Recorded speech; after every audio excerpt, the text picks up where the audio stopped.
नमस्कार मित्रांनो, अशोक मामा या मालिकेचा भाग आज जरा उशीर आला.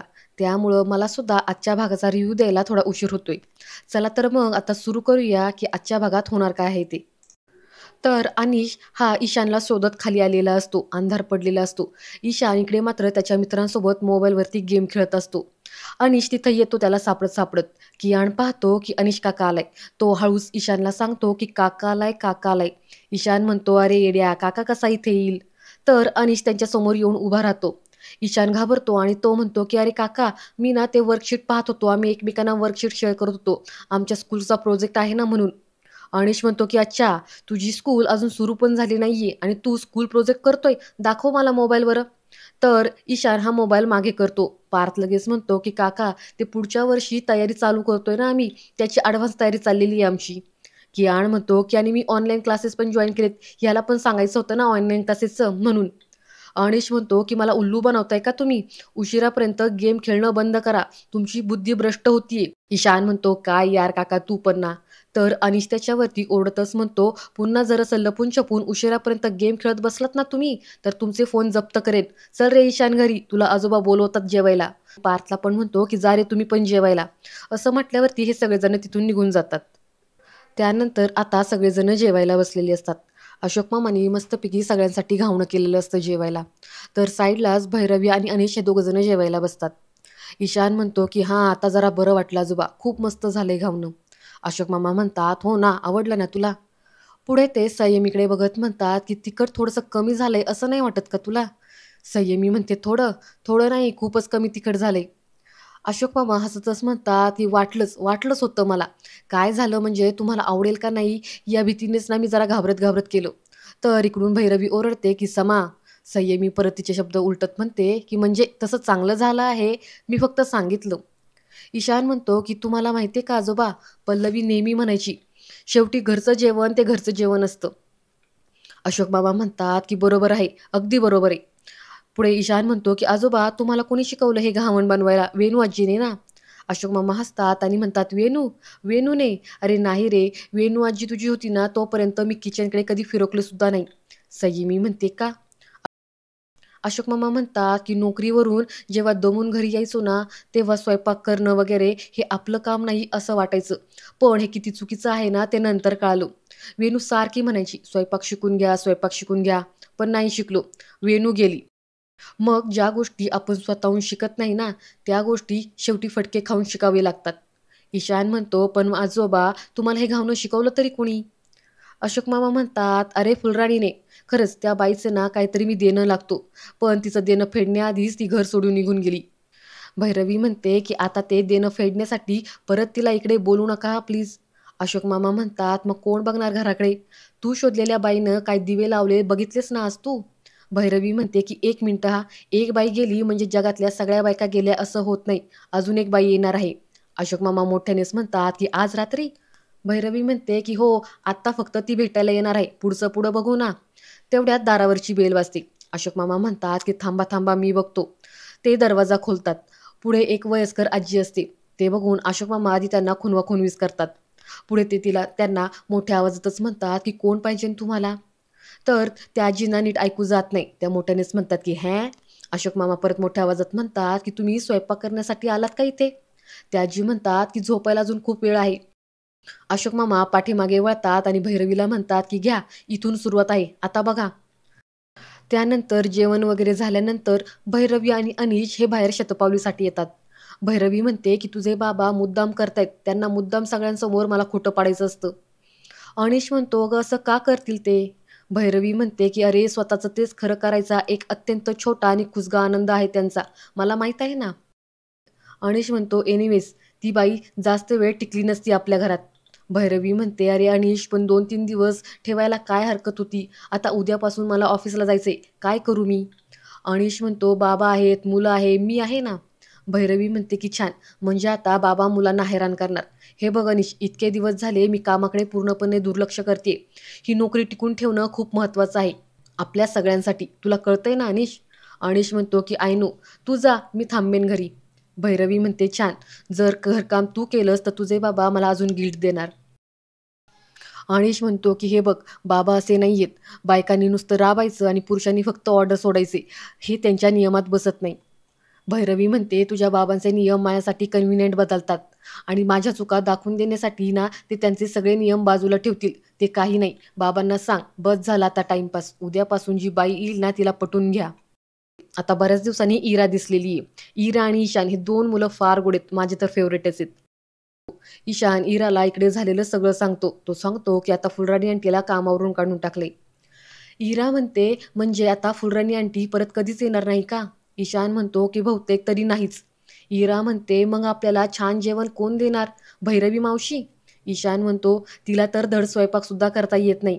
इरा म्हणते, "ओके ठीक आहे, पण मग संयमीताई कुठे गेली?" ईशान म्हणतो, "संयमीताई तर पार्ट्या करायला गेली. नेहमीच जाते ती. आज तर माऊने तिला एकदम भारी ड्रेस दिलाय." इरा म्हणते, "आजोबांना हे सगळं चालतं?" ईशान म्हणतो की नाही, त्यांना तर अर्ध्याधी गोष्टी माहीत पण नसतात. "पण इरा तुला एक गोष्ट सांगू का? तू त्यांना सांगणार नाही ना?" इरा म्हणते, "तू बोल." ईशान म्हणतो की नाही, "तू जा त्यांना जाऊन सांगशील, मी नाही सांगत." इरा म्हणते, "नाही सांगत, तू बोल ना." ईशान म्हणतो, "बरं ठीक आहे, ऐक. तुला माहिती का, मी ना आजोबांच्या फोनमध्ये एक गेम डाउनलोड केलाय. जो गेम फक्त मोठी माणसं खेळू शकतात, छोटी मुलं नाही." इरा तिकडून चिडूनच म्हणते, "मग तू का खेळतोस रे?" ईशान म्हणतो, "कारण की मी इंटेलिजंट वाईज मोठा आहे. आज ना मी 23चा पाडापाठ केलाय, 23चा." इरा म्हणते, "ईशान तू मॅड आहेस का? आजोबांना सांगू का?" ईशान म्हणतो, "मला माहीत होतं तू हेच बोलणार, पण आता ना तुझा पचका झालाय." इरा म्हणते, "पचका म्हणजे?" ईशान म्हणतो, "आजोबांचा फोन माझ्याकडे." "हा, हा, हा. आता तू आजोबांना फोन कर, त्याबदली आता मीच त्यांचा फोन उचलणार आहे. त्यामुळं आता त्यांच्याकडे फोन नाहीये, त्यांचा फोन माझ्याकडे. बरं चल बाय, मी ठेवतो फोन." असं म्हणत तो फोन कट करतो. पुढे तो गपचूप हळू बाहेर जायला लागतो. अनिश त्याला पाहतो आणि म्हणतो, "ईशान कुठे चाललायस रे?"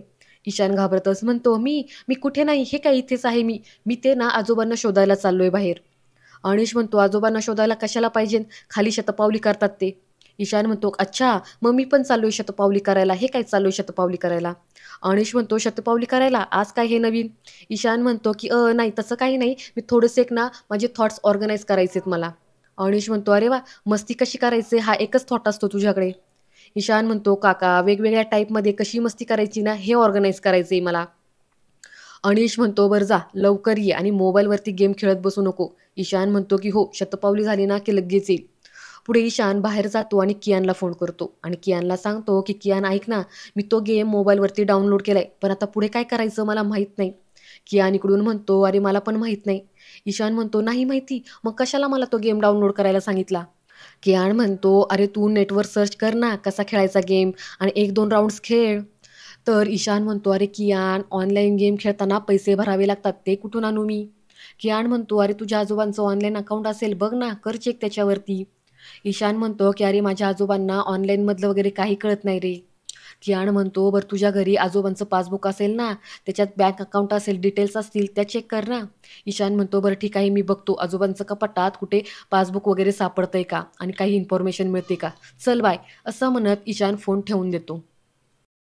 त्यानंतर ईशान घरी येतो. अनिश त्याला म्हणतो, "काय रे, झाले का तुझे थॉट्स ऑर्गनाइज?" ईशान म्हणतो, की "हो झाले." पुढे ईशान कपाटमध्ये अशोक मामांचं पासबुक सापडायला लागतो. तर अनिश त्याचा मोबाईल चार्जिंगला लावत असतो. त्याचं लक्ष जातं ईशानकडे. ईशानने कपाटामधून अशोक मामांची बॅग काढलेली असते आणि त्यातून तो अशोक मामांचं पासबुक घेतो. अनिश ते पाहतो आणि ओरडतो, की "काय रे, आजोबांची बॅग कशाला काढली आहेस?" ईशान घाबरतच म्हणतो, की "ते मी इकडचं सगळं ऑर्गनाइज करत होतो ना म्हणून." अनिश म्हणतो, "ऑर्गनाइज हं, हातात काय आहे दाखव." तर ईशान ते पासबुक लपवण्याचा प्रयत्न करतो. पण अनिश मात्र त्याच्याकडून ते पासबुक घेतो आणि तो पासबुक बघायला लागतो. ईशान इकडून विचारतो, की "काय रे काका, हे आजोबांचं पासबुक आहे ना?" अनिश म्हणतो, की "हो रे." ईशान म्हणतो, "हे पासबुक वगैरेच वापरतात का म्हणजे अजून? ते मोबाईलवरून कोणाला पैसे वगैरे नाही ट्रान्सफर करत का?" तर अनिश अशोक मामांचं पासबुक बघतच त्याला उत्तर देतो, की "नाही करत ते."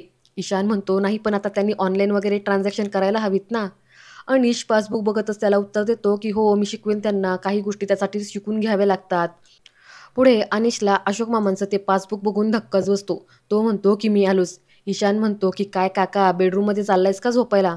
अनिश त्याच्यावरती रागवतच म्हणतो, की "आगाऊपणा करू नकोस हां ईशान, नाहीतर मी तुला वरांड्यात झोपवेन आणि रात्रभर वरांड्यामध्ये उंदीर फिरत असतात. कळलं? ही बॅग उचल आणि तिकडे ठेव आणि झोप गुपचूप." असं म्हणत अनिश तिथून निघून जातो. त्यानंतर इकडे इरा ही अभ्यास करत असते. तर चंदनराव इराचा अभ्यास घेत असतात. तिथे मीना येते. चंदनराव म्हणतात, की मुलांच्या परीक्षेची तारीख कळाली ना, की इराला अशोकरावांकडे सोडून येतो. मीना म्हणते, "ठीक आहे." पुढे चंदनराव म्हणतात, की "आणि भैरवीसाठी काहीतरी न्यायला हवं की नाही?" मीना म्हणते, "का? कशाला?" चंदनराव म्हणतात, "अगं असं काय करतीयेस? तिचं नवीन लग्न झालंय." मीना म्हणते, "तिने विचारलं का आपल्याला? अहो विचारायचंच राहू द्या. तिने साधं आपल्याला सांगितलं का तरी?"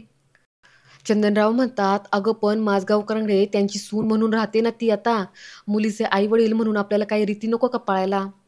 मीना म्हणते, "मग अशोक भाऊजींसाठी काहीतरी घेऊन जा, नाहीतर जावई बापूंसाठी घेऊन जा. त्या मुलीला मी काही एक देणार नाहीये. हे कसलं आलं लग्न? कुठे केलं? कोणत्या देवळात केलं? कोण गुरुजी होते? रजिस्टर लग्न केलंय म्हणे. सर्टिफिकेट दाखवलं का तिने आपल्याला? ह्या सगळ्याला ना काही अर्थ नाहीये." इरा म्हणते, की "आजी सर्टिफिकेट म्हणजे?" मीना म्हणते, "अगं बाळा, लग्न झालं ना की त्याची रीतसर नोंद करावी लागते कोर्टात. मग कोर्ट आपल्याला एक सरकारी कागद देतो. ते सर्टिफिकेट फार महत्त्वाचं असतं." पुढे मीना चंदनरावला म्हणते, की "ऐका आणि तिला सांगा म्हणावं रजिस्टर केलंय ठीक आहे. पण आपल्या संस्कृतीला विसरू नको म्हणावं. जरा सप्तपदी घे, आमचा आशीर्वाद घे, तरच या लग्नाला आम्ही मानू, नाहीतर नाही." त्यानंतर इकडे अनीश अशोक मामांचं पासबुक घेऊन ईश्वर काकांकडे येतो आणि ते पासबुक ईश्वर काकांना दाखवत म्हणतो, की "काका बघितलंच ना, बाबांच्या बँक अकाउंटमध्ये काहीच इन्व्हेस्टमेंट नाहीये, काहीच सेव्हिंग नाहीये आणि बँक बॅलन्स पण नाहीये." ईश्वर काका म्हणतात, की "ते वहिनीच्या आजारपणात सगळं गेलं रे. त्याला तरी कुठं माहीत होतं, की भविष्यात त्याला एवढा मोठा आर्थिक भार उचलावा लागेल म्हणून." अनिश म्हणतो, "हो, पण मग मुलांची सगळी जबाबदारी कशी घेणार होते ते?" ईश्वर काका म्हणतात, की "वेळेला उभं राहायला फक्त पैसाच लागतो असं नाही अनिश, जिद्दसुद्धा लागते आणि त्या माणसामध्ये ती ठासून भरलेली आहे." अनिश म्हणतो, की "हो, पण आता मी आहे, आम्ही दोघं पण आहोत." ईश्वर काका म्हणतात, की "बरोबर आहे तुझं. तुम्ही दोघेही कमवत आहात. आता कसं आहे ना अनिश, हल्ली या युगामध्ये एक बाळ जरी सांभाळायचं म्हटलं ना तरी कठीण आहे आणि इथे तर 3-3 मुलांची जबाबदारी आहे. आता तुम्ही दोघे कमवता आहात, तुम्ही ती जबाबदारी पार पाडाल यात काही शंकाच नाही. पण भविष्यात तुम्हालाही मूल होणारच आहे. पैशांचं असं असतं ना, किती कमवा, तो कमीच पडत असतो. पण तुमची पिढी हुशार आहे म्हणा, कराल तुम्ही सगळं काही मॅनेज." अनिश म्हणतो, "खरं सांगू का, माझ्याकडे फार काही नाहीये. मला या जबाबदाऱ्या कधीच नको होत्या. मी काय आपलं लोकांना जंगल फिरवणारा माणूस." ईश्वर काका म्हणतात, "हो, पण आता भैरवी चांगलं कमवते ना, त्यात काय एवढं? आणि संसारात कसं असतं, एकाने पुढे जायचं तर एकाने 2 पावले मागे थांबायचं. आणि एवढंच नाही तर आता तिच्या पगारात तुमचं होईल की सगळं मॅनेज?" अनिश म्हणतो, "मला माझेही विचार आता बदलायला हवेत." ईश्वर काका म्हणतात, की "म्हणजे?" अनिश म्हणतो, "ती कमवते, पण मी काय तिच्यावरती अवलंबून राहू शकत नाही." ईश्वर काका म्हणतात, की "अशोक जुळून घेतोय ना?" यावरती अनिश मात्र काहीच बोलत नाही. ईश्वर काका म्हणतात, की "तुझ्या अशा गप्प बसण्यातूनच मला उत्तर मिळालं." अनिश म्हणतो, "अरे काका, तुला माहिती आहे ना, आधीपासूनच सगळं कठीण होतं ते. त्यात आता मी आणि भैरवीने अजून कठीण करून ठेवलंय. आता आम्हालाच काहीतरी मार्ग काढावा लागेल, तोही लवकरात लवकर." ईश्वर काका म्हणतात, की "1 मिनिटं, भैरवी आणि तू कठीण करून ठेवलंयस म्हणजे? लग्नाबद्दल बोलतोयस ना तू? बरेच दिवस मी तुला विचारेन विचारेन म्हणत होतो. मला एक सांग, अचानक भैरवीशी का तू लग्न केलं? तुला माहीत होतं ना, की हे लग्न केल्यामुळे अशोकला फार त्रास होणार आहे. मग तरी का केलंस?" तर अनिश हा विषय टाळतच म्हणतो, "अरे काका, खूप रात्र झालीये, उशीर झालाय. चल मी येतो, झोप तू, नंतर बोलू आपण." असं म्हणत अनिश तिथून निघून जातो. आणि आजचा भाग इथेच संपतो. पुढील भाग पाहण्यासाठी चॅनलला सबस्क्राईब करा. धन्यवाद.